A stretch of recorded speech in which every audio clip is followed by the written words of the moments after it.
Hello dear student, good evening to all of you. तो dear, जैसा कि thumbnail में देखा, आज मैं चाइल्ड हेल्थ नर्सिंग का जो टॉपिक ये लाया हूँ, नर्वस सिस्टम से रिलेटेड जो पढ़ा रहा हूँ। इसमें बच्चों के न्यूरल प्रॉब्लम जो होते हैं उसमें हमने आपको पढ़ा चुके हैं क्लासेस में, हम क्लासेस दे चुके हैं। उसमें आपको हमने पहली क्लास में मेनिंजाइटिस के बारे में बताया, ठीक है। दूसरा हाइड्रोसिफेलस के बारे में बताया, ठीक है। उसके बाद तीसरा हमने स्पाइना बाइफिडा यानी न्यूरल ट्यूब डिफेक्ट के बारे में पढ़ाया, ठीक है। स्पाइना बाइफिडा, ठीक है, इसके बारे में बताया।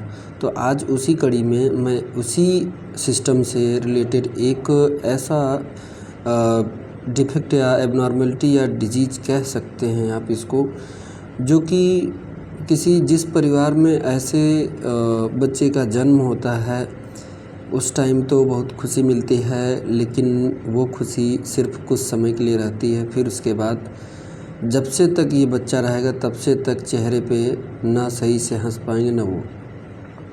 लेकिन फिर भी एक माँ होती है जो कि उसी के साथ रह के मुस्कुराहट करती है, क्योंकि उसे अपने बच्चे पे भरोसा होता है, ठीक है। तो देख रहे होंगे इसमें जो है कि ये नर्स, ठीक है, नर्सिंग होम में इस बच्चे का केयर लाइक मदर की तरह केयर कर रहे हैं। दूसरा ये है कि बच्चा देखिए कितना भी बड़ा हो जाए तो इसको देखने के बाद आपकी ह्यूमैनिटी मतलब मानवता बस अगर देखा जाए तो मदर चाहे कितने ये चेहरे की स्माइल से ही मदर की थकान दूर हो जाती है। और उसे पता नहीं क्यों, झूठा ही सही, लेकिन लगता है कि ये मेरा बच्चा ठीक हो जाएगा या फिर कभी तो चलेगा अपने पाँव पे, या कभी तो अपने हाथ से उठा के खाना खाएगा, या उस पे मतलब इसी भरोसे में कटती रहती है ज़िंदगी। और मदर उसी पे आस लगाए और अपने बच्चे को हमेशा देखती रहती है। ऐसे बच्चों का परिवार में, जिस परिवार में होना, अगर मान लीजिए इसमें भी कई कैटेगरी होता है, थोड़ा सा अगर उनके लिम्स नहीं काम कर रहे हैं, बाकी शरीर के अंग काम कर रहे हैं, और क्वाड्रिप्लेजिया है यानी कि पैराप्लेजिया है, तो उसमें क्या होता है कि पूरी बॉडी पैरालाइज हो जाती है, पूरी बॉडी पैरालाइज हो गई, ठीक है। और मोनोप्लेजिया रहता है, तब तक बच्चा अपना सर्वाइव कर लेता है, ठीक है। तो ऐसा कंडीशन है इसमें, जिसके बारे में आज मैं बात करने जा रहा हूँ। ये बीमारी कैसी है? नॉन क्यूरेबल है, यानी ठीक नहीं होती है, ठीक है, चाहे कितना भी कर लीजिए। हाँ, इतना है कि अगर अर्ली मोनोप्लेजिया, कुछ टाइप्स जो हैं इसके सेरिब्रल पॉल्सी के कुछ टाइप्स हैं जो थोड़ा सा माइल्ड डिफेक्ट रहता है, तो वो फिजियोथेरेपी वगैरह से चला जाता है या रिकवर हो जाता है, ठीक है। तो नॉन क्यूरेबल होता है। और दूसरी बात, ये एक सबसे ख़ास बात, नॉन प्रोग्रेसिव होता है। कैसा होता है? नॉन प्रोग्रेसिव, यानी कि ये ऐसा भी नहीं है कि हो गया तो, ऐसा भी नहीं कि अगर हो गया तो चलो ठीक है, आज नहीं कल नहीं सही हो रहा तो कम से कम आगे तो बढ़ जाए, क्या करना है क्या नहीं, ऐसे अधर में रख रहा है कि ना इधर ना उधर। तो ये कैसा है? Non progressive. जैसे रहेगा बस वैसे प्रोग्रेसिव, ठीक है। और आपको पता है कि जो न्यूरॉन्स होते हैं, ठीक है, न्यूरॉन्स होते हैं, वो जो है कि एक बार डिफेक्ट उसमें हो गया तो उसमें जो है कि दोबारा सुधार नहीं होता है न्यूरॉन्स में, ठीक है। इसलिए नर्वस सिस्टम से रिलेटेड बहुत सारी ऐसी बीमारियां हैं जो नॉन क्यूरेबल हैं, ठीक है। तो इसमें सेरिब्रल पॉल्सी ये जो बच्चों में होता है, ये कैसा है? नॉन क्यूरेबल है, ठीक है, नॉन क्यूरेबल है।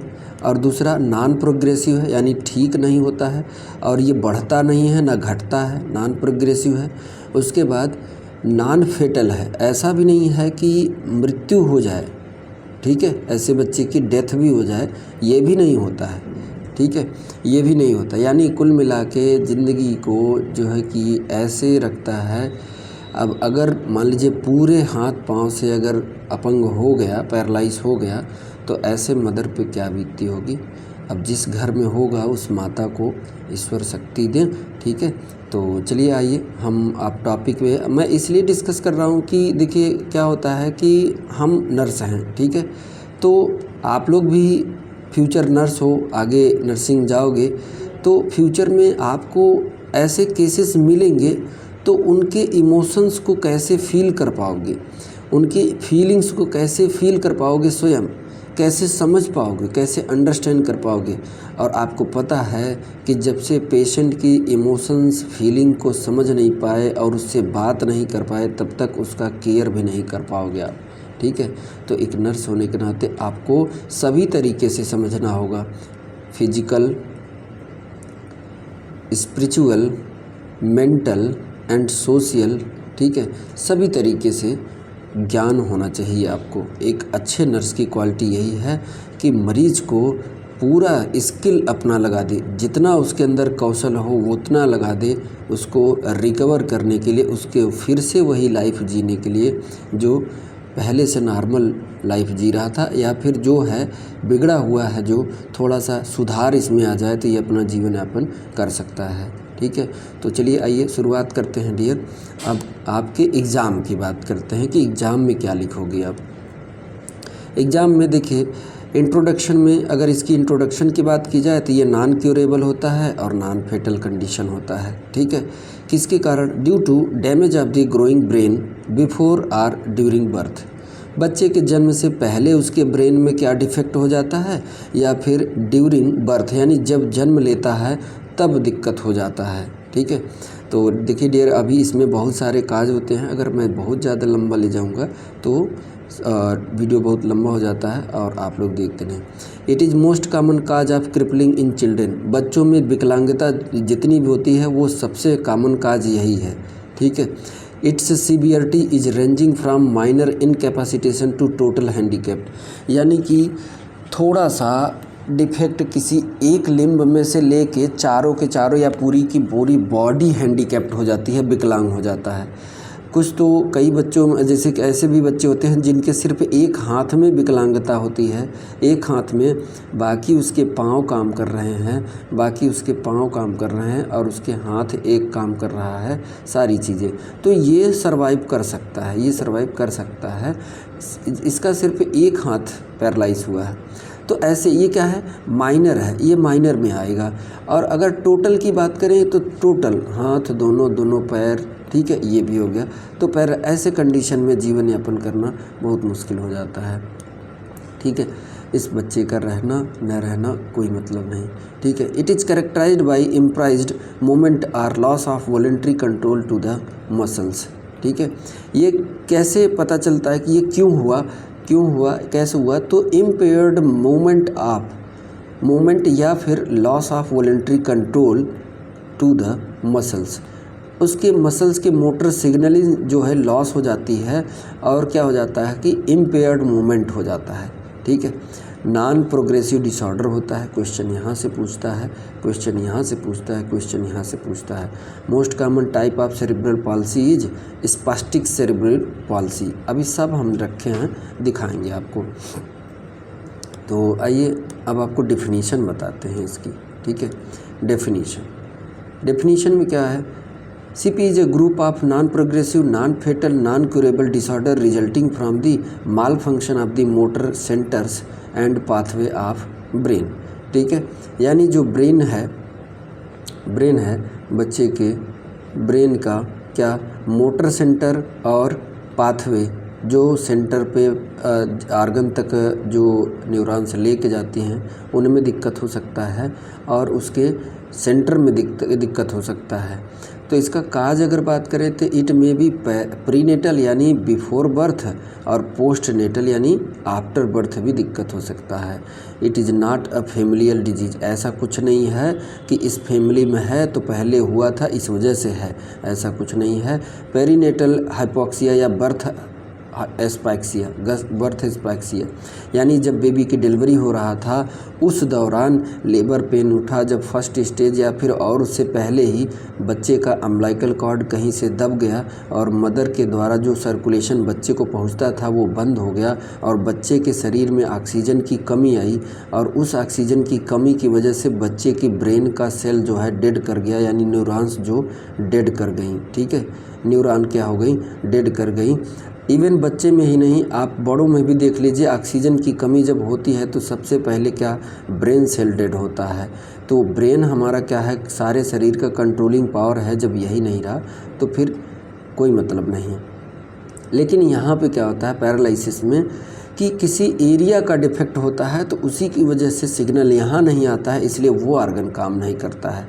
हाथ पाँव में इस मसल्स है, बोन है, सब कुछ है, लेकिन उसको हाथ पाँव को इन्फॉर्मेशन मिल नहीं रहा है कि हम क्या करना है। हमें जो इन्फॉर्मेशन सेंट्रल नर्वस सिस्टम से आना चाहिए वो क्या है, उसको मिल नहीं रहा, इसलिए वो काम नहीं कर रहा है। ठीक है। और आपको बता दें कि इसमें क्या होता है कि जब कोई चीज़ यूज न करे तो वो क्या हो जाती है, धीरे धीरे निष्क्रिय अवस्था में चला जाता है।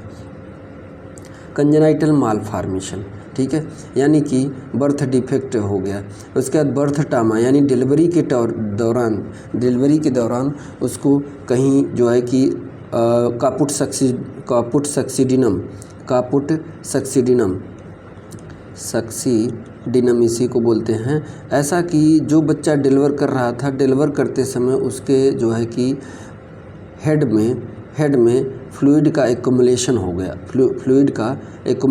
गया, चाहे आगे, चाहे पीछे, चाहे साइड में। अब फ्लूइड का एक्युमुलेशन हो गया, इसकी वजह से भी हो सकता है। और बच्चे के ब्लड में एसिड बेस इनबैलेंस हो जाए, उसकी वजह से।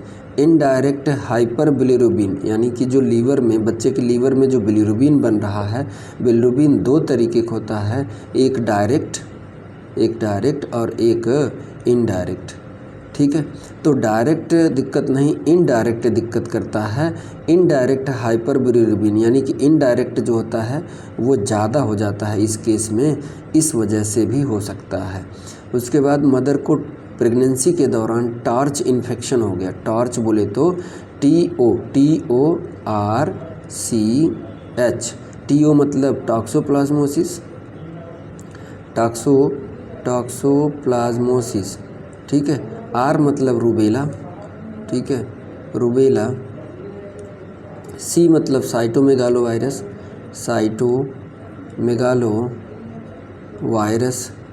H मतलब हर्पिस सिम्प्लेक्स वायरस, ठीक है। तो ये इसमें से कोई एक इन्फेक्शन मदर को हो गया तो भी बच्चे में क्या डिफेक्ट ये देखने को मिल सकता है। उसके बाद अगला है लो बर्थ वेट बेबी, ठीक है। लो बर्थ वेट बेबी, बच्चे का जन्म जो है पूरा टर्म नहीं हुआ, 9 मंथ की प्रेगनेंसी नहीं पूरी हुई, 7 महीने पर ही डिलीवरी हो गई या फिर 6 महीने पर ही डिलीवरी हो गई, उसकी वजह से बच्चे का पुअर डेवलपमेंट हुआ, ठीक है, या फिर डेवलपमेंट सही से हुआ नहीं तब तक डिलीवर कर गया, पूरी तरीके से उसकी बॉडी डेवलप किया नहीं और डिलीवरी हो गई किसी कारणवश से। कभी कभी ऐसी समस्या आ जाती है कि बच्चे को डिलीवर कराना पड़ता है, और कभी कभी तो मदर की लापरवाही की वजह से अर्ली पेन स्टार्ट हो जाता है, लेबर पेन स्टार्ट हो जाता है, जिसकी वजह से बच्चा जन्म ले लेता है, ठीक है। तो ऐसे कारण होते हैं। अब आप 3rd ईयर में मिडवाइफरी जब पढ़िएगा तो अच्छे से पढ़िएगा, ठीक है। और बाकी आगे मिडवाइफरी 6 सेम अगर BSc के स्टूडेंट हैं तो 6 सेम में आप करेंगे, 7 सेम में करेंगे तो उसमें आराम से सीखेंगे आप, ठीक है, कि क्या होता है लो बर्थ वेट। उसके बाद अगला है आपका प्रिवलेंस रेट, ठीक है। प्रिवलेंस रेट यानी कि लगभग 1000 लाइव बर्थ डिलीवरी अगर हुई तो उसमें लगभग 4 बच्चे इस केस के मिलते हैं सेरेब्रल पाल्सी के 4 बच्चे मिलेंगे। जब 1000 लाइव किसी पॉपुलेशन जनसंख्या में 1000 लाइव बर्थ हुआ तो एक समय में जब जैसे मान लीजिए विदिन 6 मंथ में 1000 लाइव बर्थ अगर जन्म लिए, या फिर एक टाइम 6 मंथ के बजाय अगर आप होल वर्ल्ड में ले रहे हैं तो अगर पहले दिन ही ले रहे हैं तो वर्ल्ड में न जाने कितनी डिलीवरी हो रही हैं। तो आप अपने नेशनल का देखिए, नेशनल यानी पूरे भारत में एक दिन में जितने बच्चे जन्म ले रहे हैं उसमें कितने बच्चे ऐसे हैं जो सेरेब्रल पाल्सी से ग्रसित हैं। तो यहाँ पे हम इस लेवल पर भी नहीं बात कर सकते हैं क्योंकि बहुत बड़ा लेवल होगा। हेल्थ इंफ्रास्ट्रक्चर हमारी कम्युनिटी में ही देख लीजिए कि हमारी कम्युनिटी में अगर 5000 की आबादी है तो उसमें लगभग 1000 महिलाएं, ठीक है, बच्चे को जन्म दे रही हैं। तो उस 1000 महिलाओं के जन्म देने में उसमें 4 बच्चे ऐसे हैं जो सेरेब्रल पाल्सी से ग्रसित निकले हैं, ठीक है। तो ये प्रिवलेंस है। प्रिवलेंस का मतलब ये होता है, प्रिवलेंस रेट का मतलब ये होता है एक टाइम ड्यूरेशन में। प्रिवलेंस, देखिए मैं आपको फार्मूला बता दूँ। प्रिवलेंस रेट ये होता है कि old cases plus new cases upon within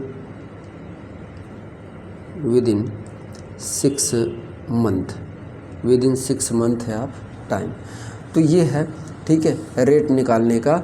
तो यानी कि किसी कम्युनिटी में जो है कि ओल्ड केसेस यानी पुराने पहले केस कितने थे और अब नए बच्चे कितने ग्रसित निकले हैं, वो सभी मिला के उस टाइम ड्यूरेशन से आप कट करेंगे तो प्रिवलेंस रेट या रेशियो आ जाएगा। ठीक है, तो ये है आपका प्रिवलेंस रेट, यानी कि उस पॉपुलेशन में अगर इतनी डिलीवरी हुई तो उसमें कितने बच्चे ऐसे थे जो सेरेब्रल पाल्सी, तो 4। ठीक है, अब हम बात करते हैं type of cerebral palsy. Type of cerebral palsy, इसको बताने से पहले मैं एक एक करके बताऊंगा। पहला है स्पास्टिक सेरेब्रल पाल्सी, ये मोस्ट कॉमन होता है, हमने बता दिया आपको। अब ये इन विच पैरामेडियल नर्व ट्रैक्ट डैमेज, कौन सा नर्व ट्रैक्ट डैमेज होता है? पिरामिडल या पैरामेडियल जो भी बोल सकते हैं, पैरामेडियल नर्व ट्रैक्ट डैमेज हो जाती है। अब देखिए स्पास्टिक सेरेब्रल पाल्सी होता क्या, मैं आगे आपको फिगर रखा हूँ, दिखा दे रहा हूँ। देखिए आपको दिख रहा होगा, थोड़ा सा ब्लड है बट देख लीजिएगा। देखिए हमने कहा स्पास्टिक, क्या है स्पास्टिक, तो यहाँ पे देखिए रीजनल इन्वॉल्वमेंट, ये ब्लू कलर से ऊपर देख लीजिए, ये रीजनल इन्वॉल्वमेंट, कौन कौन सा रीजन, ब्रेन का कौन कौन सा रीजन इन्वॉल्व होता है इम्पेयरमेंट में, यानी कि जो ख़राब होता है उसके अनुसार। तो इसमें 2 पार्ट में, रीजनल इन्वॉल्वमेंट को 2 पार्ट में, 3 पार्ट में डिवाइड किया गया। तो एक स्पास्टिक। अब स्पास्टिक में कौन कौन आ जाएगा? हेमीप्लेजिया, डाईप्लेजिया और क्वाड्रिप्लेजिया, ये स्पास्टिक में आ जाएंगे। और डिस्काइनेटिक में 2 आ जाएगा, एथिटॉयड और डिस्टोनिक। एटेक्सिया में क्या आ जाएगा? एटेक्सिया वाला। तो देखिए इसमें अंतर क्या है, किस वजह से? तो देखिए जो स्पास्टिक होता है ये मोस्ट कॉमन, सबसे ज़्यादा यही पाया जाता है, यानी हेमीप्लेजिया मतलब कि आधे बॉडी एलाइन में आधे जो है कि एक साइड का, जिस साइड का हाथ डिफेक्टेड है उसी साइड का पैर भी डिफेक्टेड है।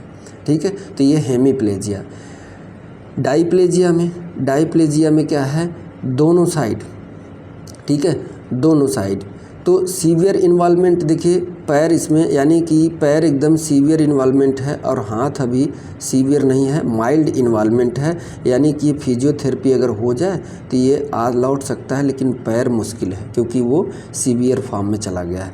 तो डाईप्लेजिया का मतलब जब 2 लिम्स वो हों, ठीक है, ऊपर के दोनों हाथ ले लीजिए या फिर दोनों पैर ले लीजिए, तो डाईप्लेजिया।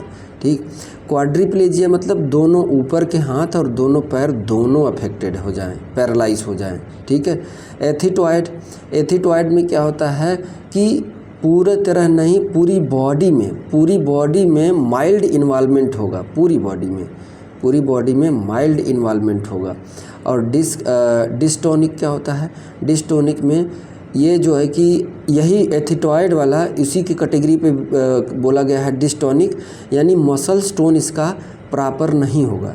बंदे का जो बच्चा ग्रसित होगा उस बच्चे का मसल स्टोन जो होगा वो क्या होगा? प्रॉपर नहीं आएगा, डिस्टोनिक होगा। एटैक्सिक मतलब ये होता है कि इसमें ऐठन आ जाएगा। एटैक्सिक मतलब कि या तो फिर एब्सेंस होगा। ठीक है, तो ये सभी हैं। अब मैं आपको बता रहा हूँ एक एक करके। ठीक है, देखिए स्पास्टिक हमने क्या बताया? स्पास्टिक में हमने क्या क्या बताया आपको? देखिए हेमीप्लेजिया, ठीक है, डाईप्लेजिया और उसके बाद एक और हमने बोला पैराप्लेजिया। ठीक है, पैराप्लेजिया। ये सभी स्पास्टिक में मोस्ट कॉमन टाइप के होते हैं। विच पैरामिडल नर्व ट्रैक्ट डैमेज, ठीक है।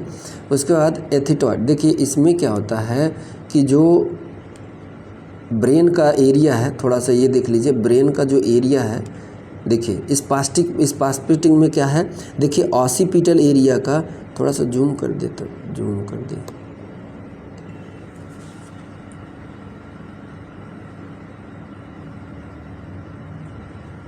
देखिएगा स्पास्टिक में 3, ठीक है, क्वाड्रिप्लेजिया, डाईप्लेजिया और हेमीप्लेजिया इसमें स्पास्टिक में आएंगे। तो देखिए ये जो है कि फ्रंटल एरिया है और ये पीछे वाला सेरिबेलर एरिया है, ये सेरिबेल ब्रेन का ये सेरिबेलम है और ये फ्रंटल एरिया है, ये फ्रंटल एरिया है, ठीक है। तो आगे के देखिए, आगे का जो है कि फ्रंटल एरिया का आधा पार्ट डिस्टर्ब है, आधा पार्ट, देखिए ब्रेन का आधे मतलब 1/4 पार्ट, ब्रेन का 1/4 या आधा कह सकते हैं, आधा पार्ट है। तो इसे ये इफ़ेक्ट कर रहा है, एक साइड का हाथ या एक साइड का पैर अफेक्ट कर रहा है। और उसके बाद देखिए इन सेंटर पे थोड़ा पोर्शन इधर का, थोड़ा पोर्शन उधर का ब्रेन का ख़राब हुआ है, फ्रंटल में आगे फ्रंट वाला ही ख़राब हुआ है, तो वो डाईप्लेजिया यानी दोनों साइड का होगा। उसके बाद देखिए अब ये फैलता हुआ चला, पूरा आधा का आधा ब्रेन पूरा कवर कर लिया है, तो इसमें क्वाड्रिप्लेजिया। और उसके बाद देखिए इधर तो गया ही, सेरिबेलम के जस्ट ऊपर ये वाला रीजन भी वो हो गया है, तो इसको क्या कहेंगे, एथिटॉइड। और उसके बाद जस्ट इसी का सीवियर फॉर्म डिस्टोनिया हो जाता है, ठीक है। डिस्टोनिया यानी टॉनिसिटी ख़त्म हो जाती है मसल्स की। तो ये जो है कि आपका थोड़ा मैंने फिगर से दिखा दिया, आप इसको चाहे तो बना सकते हैं या लिख सकते हैं, बस बनाइएगा मत, ब्रेन का स्ट्रक्चर मत बनाइए, लेकिन ये बॉडी का स्ट्रक्चर बना के आप नीचे लिख देंगे तो आपका नोट्स अच्छा लगेगा और उसको पढ़ने में मज़ा आएगा। सिर्फ यही बना दीजिए, जो ये बॉडी का इमेज है वही बना दीजिए आप, बाकी ब्रेन नहीं बनाएंगे चलेगा। और अगर इंटरेस्ट लेने वाले बच्चे हैं तो वो जिद पे पड़ जाते हैं तो बना के ही छोड़ते हैं, ठीक है। अब वो डिसाइड कर लो आप कौन से बच्चे हो, ठीक है। आइए अब इसमें देखिए, अभी हमने जो बताया एटॉक्सिक या atonic cerebral policy in coordinated muscles movement, इसमें क्या होगा, मसल्स मूवमेंट कोऑर्डिनेट, जैसा कि हमने अभी पीछे बताया, movement will be occurred, cerebral damage हो जाता है। इसमें क्या होता है, एटॉक्सिक में क्या होता है या एटॉनिक में सेरिब्रल डैमेज हो जाता है, ठीक है। सेरिबेलम डैमेज हो जाता है। क्या डैमेज हो जाता है, सेरिबेलम, देखिए सेरिबेलम दिखाया एटॉक्सिक में, ये थोड़ा सा मैं जूम कर दूँ, एटॉक्सिक में सेरिबेलम डिस्टर्ब हो जाता है। तो ये देखिए एटॉक्सिक ये है, तो ये देखिए पीछे ये ब्रेन है और ये सेरिबेलम है, ठीक है। तो ये डैमेज हुआ है, सेरिब्रम नहीं, ये डैमेज। और आपको पता है कि सेरिबेलम क्या करता है, बॉडी के बैलेंस को बना के रखता है, बॉडी के बैलेंस को बना के रखता है, ठीक है। यानी जैसे कि आप किसी एक डंडे पे खड़े हो या कहीं खड़े हो, आप कहीं भी खड़े हो तो आप अपना बैलेंस बना के खड़े हो, ना हिल रहे हो ना डुल रहे हो, तो वो क्या हो जाता है, वो सेरिबेलम कार्य करता है, वो रिस्पॉन्सिबिलिटी सेरिबेलम का होती है और वो सेरिबेलम की वजह से बैलेंस रहता है। और यही जब इसका अफेक्टेड रहेगा तो ये अपनी बॉडी का बैलेंस नहीं बना पाएगा, ठीक है। तो ये एटॉक्सिक हो गया। उसके बाद आपको एटॉक्सिक हो गया, उसके बाद एथिटॉइड में क्या है, देखिए इसको हमने नहीं बताया था, ठीक है। एथिटॉइड में cerebral palsy, it is also known as dyskinetic, देखिए अभी हमने फिगर में दिखाया डिस्काइनेटिक सेरिब्रल पॉलिसी, उसको देख लीजिए, ठीक है। Extra pyramidal nerve tract become damage, ठीक है, क्या हो जाएंगी, डैमेज हो जाएंगी। और उसके बाद slow and involuntary movement will be occurred, क्या होगा, स्लो और इनवॉलंटरी, धीमा होगा और मरीज की इच्छा के विरुद्ध होगा, ठीक है, ये मूवमेंट होगा, लाइक दैट हल्का फुल्का सीजर की तरह कह सकते हैं, ठीक है। तो ये हमने समझा दिया आपको। एटॉक्सिक सेरिब्रल पॉलिसी, ये अभी को हमने बताया कि एटॉक्सिक क्या होता है, सेरिबेलम इसमें ख़राब होता है, क्या होता है, ब्रेन का सेरिबेलम वाला पार्ट ख़राब होता है, डिफेक्ट होता है। उसके बाद मिक्स्ड सेरिब्रल पॉलिसी, जिसमें क्या हो, symptom of all type of cerebral policy मिले, में occurs in this type of cerebral policy, ठीक है। तो ये है। अब उसके बाद हम बात करते हैं साइन सिम्टम की।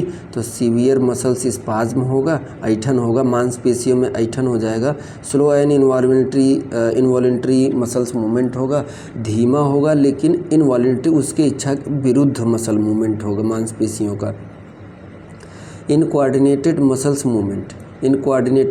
मूवमेंट होंगी, कोऑर्डिनेटेड में नहीं होंगी, इनकोऑर्डिनेटेड मतलब कि इधर का उधर जा रही, एक इधर से कर रही एक उधर से। तो कोऑर्डिनेटेड मतलब नॉर्मल होता है, इनकोऑर्डिनेटेड मतलब एबनॉर्मल मूवमेंट होगा, ठीक है, मसल्स में। वार्म वॉकिंग एंड अपिस्थोटोनस पोस्चर, ठीक है, यानी कि बॉडी के पोस्चर और गेट चेंज हो जाएगा, ठीक है। सीजर झटके की तरह आएंगे, ठीक है, गेट इसे कहते हैं। उसके बाद अगला आपका है, देखिए साइन सिम्टम में अगर लिम्स एक्सट्रीमिटी की बात करें तो मोनोप्लेजिया मतलब पैरालिसिस ऑफ वन एक्सट्रीमिटी। इसमें से चाहे एक हाथ ले लीजिए या फिर एक पैर ले लीजिए, एक ही होगा और एक साइड का, ठीक है, यानी 3 चीज़ें सही रहेंगी। ये वाला नॉर्मल रहेगा, ये भी नॉर्मल रहेगा, ये भी नॉर्मल है, सिर्फ एक गड़बड़ रहेगा, ठीक है, एक गड़बड़ रहेगा। और हेमीप्लेजिया क्या होता है? वीकनेस एंड पुअर वॉलेंट्री, यानी motor control of hand and leg on same side of the body, ठीक है। मोनोप्लेजिया मतलब अच्छा वही है, ठीक है, पैरालाइसिस ऑफ वन लिम्स। डाईप्लेजिया मतलब पैरालिसिस ऑफ अपर या लोअर एक्सट्रीमिटी, यानी कि ऊपर के दोनों या फिर नीचे के दोनों, या ऊपर के या दोनों, ये नीचे के क्या हो जाएंगे, तो उसको कहेंगे डाईप्लेजिया। ट्राईप्लेजिया पैरालिसिस ऑफ 3 लिम्ब, यानी कि इतना पूरा, इतना 2 हाथ और 1 पैर, या फिर दोनों पैर और 1 हाथ, ठीक है। उसके बाद क्वाड्रिप्लेजिया में पैरालिसिस ऑफ ऑल 4 लिम्स, चारों के चारों, दोनों हाथ और दोनों पैर। हेमीप्लेजिया मतलब paralysis is one side of body.